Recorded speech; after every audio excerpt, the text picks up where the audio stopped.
بسم اللہ الرحمن الرحیم۔ معزز خواتین و حضرات، گزشتہ دنوں ہمسایہ ملک بھارت نے پاکستان پر جو جنگ مسلط کی، اس کے پس منظر میں چھپے ہوئے کچھ ایسے حقائق اور ایسے راز ہیں جو عوام الناس سے مخفی اور پوشیدہ ہیں۔ افواج پاکستان اور حکومت پاکستان نے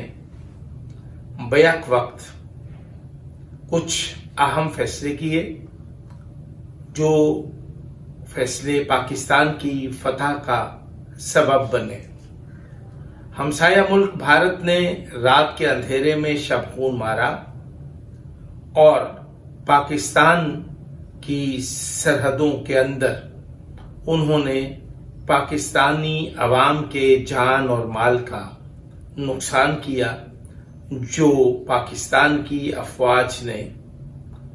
ہرگز برداشت نہ کرتے ہوئے بھارت کو للکارا، دھاڑا اور پھر ان کو ان کے گھر میں جا کے اس سلیقے سے مارا کہ آج اقوام عالم میں افواج پاکستان کی دھاک بیٹھ چکی ہے۔ میں یہ سمجھتا ہوں کہ افواج پاکستان کے سربراہ جنرل عاصم منیر کی دلیرانہ، ولولہ انگیز اور جرأت مند قیادت میں کچھ اہم فیصلے ہوئے جو پاکستان کی فتح کا سبب بنے۔ پاکستان کے عوام نے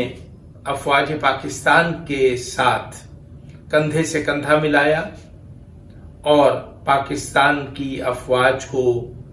فتح کی نہ صرف مبارکباد دی، بلکہ پاکستان کے عوام نے افواج پاکستان کی شاندار فتح پر جشن بھی منایا، اور افواج پاکستان کے یعنی کہ بری، بحری اور ہوائی افواج کے سربراہ یعنی کہ پاک فضائیہ اور پاکستان نیوی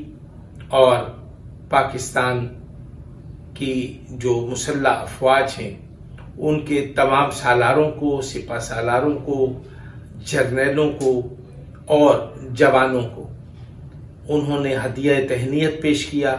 میں یہ سمجھتا ہوں کہ پاکستان کی قوم پہلی دفعہ متحد اور منظم ہو کر افواج پاکستان کے ساتھ کھڑا ہو کر انہوں نے جو خراج پیش کیا ہے اس کی مثال پیش کرنا محال ہے۔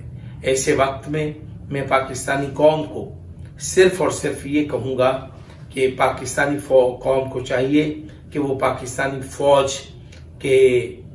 فیصلوں کو قدر کی نگاہ سے دیکھیں اور افواج پاکستان کے سابق سربراہ جناب جنرل پرویز مشرف اعلی مقامہ کے ویژن کے مطابق سب سے پہلے پاکستان اس کو اپنا شعار بنائیں، اور جنرل پرویز مشرف نے خطے میں پائیدار امن کے لیے جو اقدامات اٹھائے، موجودہ حکومت کو اور افواج پاکستان کے سربراہ کو بھی یہ چاہیے کہ جنرل پرویز مشرف کے دور حکومت میں کیے گئے فیصلوں کو عملی شکل دیں، اور ان کے دور حکومت میں کیے گئے فیصلے ہی خطے میں پائیدار امن کے لیے بہترین